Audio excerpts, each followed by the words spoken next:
Hi everyone! In this video, we continue our series of instructional lessons on the basics of drawing, and this video will be dedicated to hatching. I'll try to explain what hatching is, why it's needed, show you its main principles, and as a bonus, I'll tell you how to properly sharpen pencils.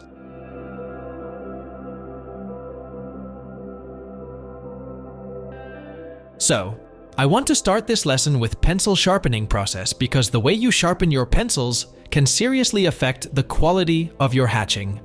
There are two main methods for sharpening pencils. The first one involves using a sharpener. The second method, which is more preferable, involves using a knife or blade.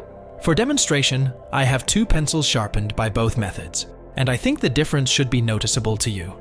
Using a sharpener is less ideal for drawing. It's difficult to vary the stroke thickness with such a pencil since the lead is sharpened at a much finer angle than with a knife-sharpened pencil. Moreover, the lead of such a pencil does not have facets because the sharpener tends to shape the pencil in a circular fashion. This limits your hatching capabilities. Plus, such pencils sharpened with a sharpener dull quickly, necessitating frequent sharpening. In contrast, a pencil sharpened with a blade or an office knife avoids these issues. The lead is exposed more, almost twice as long. Look at it. It allows you to draw both broad and fine lines, even as fine as a hair. Additionally, the act of hatching with broad strokes naturally sharpens the pencil's lead, affording you the opportunity to sharpen it less frequently. I think I've convinced you that knife sharpening is the way to go, and now I'm eager to demonstrate my sharpening pencil technique. Here I have such an unsharpened pencil. I hold it in my hand with the lead tip resting on my index finger. Now I'll explain why I do this. The thing is that when you sharpen a pencil, there are forces acting on the lead that tend to break this tip. And this is a common issue, especially with softer pencils, like a 4B. I have the same right now. By resting the lead on your finger, you lower the risk of breakage, and we begin to sharpen the pencil. For better control over the blade, you can brace it with your thumb, like this, as I do.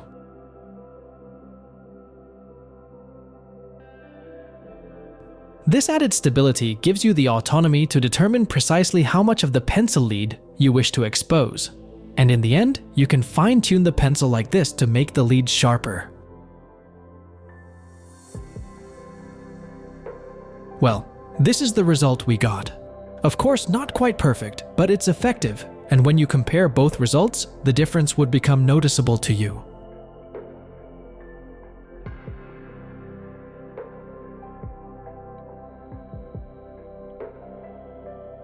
Now, on to hatching.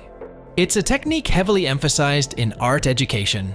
I should explain the reason and what it gives you. First of all, because of its importance in the enhancement of texture and depth for your work, and in addition, it's used in tone, light, and shadow depiction. To illustrate my point, look at two seemingly identical images on your display. On one, the hatching is executed flawlessly, while on the other, it's incorrect. The image to the left, with proper hatching that aligns with the object's contours, looks more three-dimensional. Here's another example. The hatching on the left-hand portrait is gentle and faint.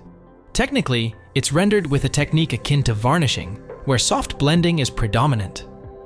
Conversely, the hatching on Johnny Depp's portrait is distinct and textured, giving it a more pronounced depth. Both portraits feature on my channel, complete with tutorials. You're welcome to search for them, take a look, and observe the specific techniques I've used in hatching. Now, let me demonstrate a scenario where incorrect hatching not only flattens your artwork, but also distorts spatial perception. I'll sketch two eggs.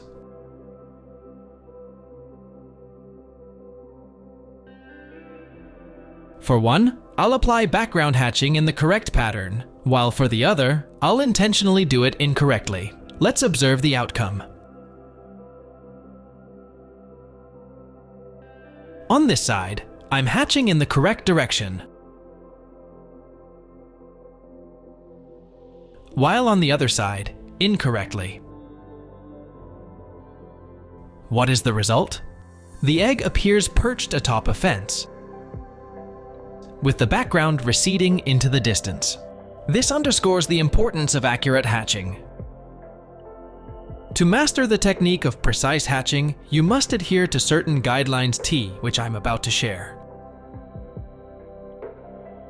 First and foremost, hatching should consist of separate lines. Here's what I mean.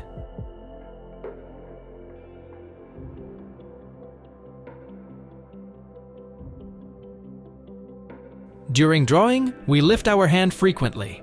I am intentionally making my lines more prominent and increasing their scale so you can see it better on video.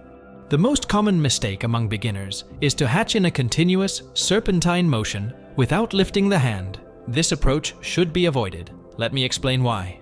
It results in overlapping lines that create noticeable joints once adjacent lines are added. This joint can be challenging to blend out later.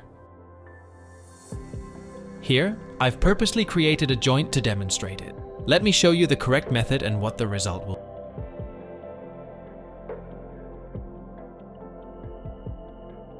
be. See, the joint is not as noticeable as here.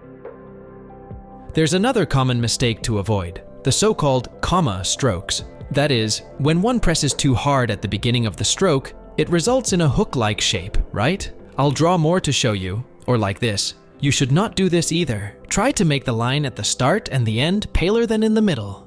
The best thing is when it looks like this one.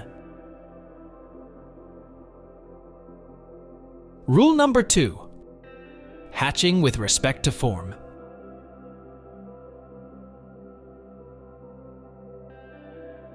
This is probably the most crucial rule. Hatching always must align with the object's contour, otherwise it loses significance. Take, for instance, the pot sketches. Correct hatching here accentuated the object's volume, while incorrect hatching flattened it. Hence, recognizing the object's form you plan to sketch is essential. Rule number 3. We'll refer to it as cross-hatching. Try not to use parallel hatching I'm demonstrating here in your artwork. Aim to maximize so-called cross-hatching instead. It's done like this.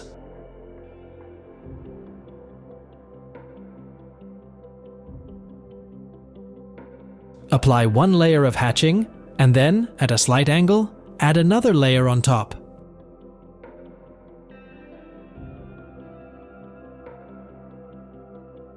This method, known as cross-hatching, creates a lattice effect.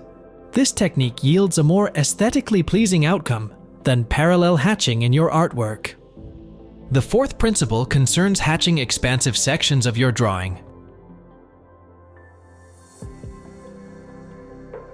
Should you confront a broad area to hatch, resist the urge to do it all in one go. Employ brief strokes instead. As an illustration, observe this broad hatching required zone. Refrain from attempting to hatch it entirely in one stroke.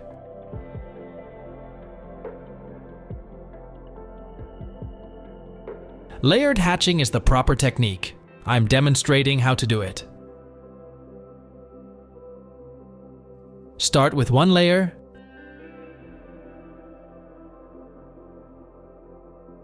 then add more. I also advise to prevent overlaying the lower layers over the top ones to avoid a muddled overlap. Next, we add another layer. And here's an important detail. The subsequent layer should not be applied over the same lines and the same place as the previous layer. Let me show you what I mean. After the initial layer, don't superimpose the second layer directly over it. This approach is incorrect as it would emphasize the intersection.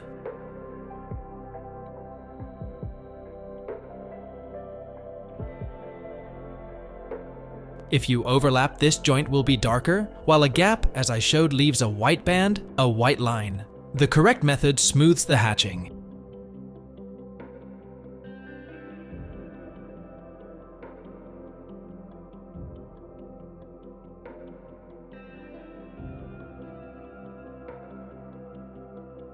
In general, the more layers of hatching you add, the smoother and more beautiful the hatching will be.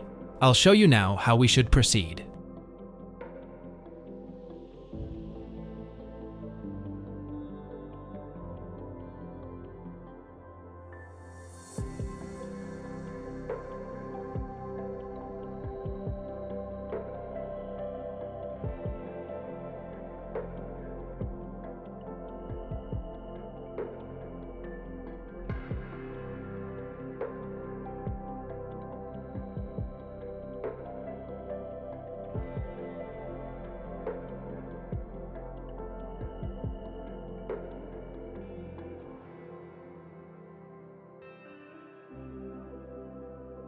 In the end, we got this kind of hatching.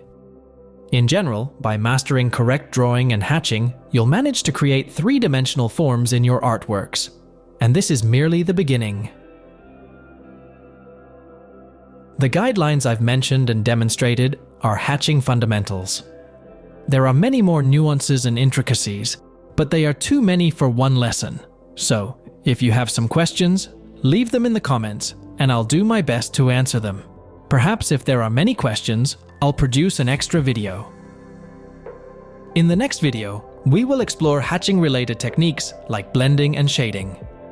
For now, that's it. I hope you found this video interesting. I wish you a great mood, creative success, and hope to see you again in the next video.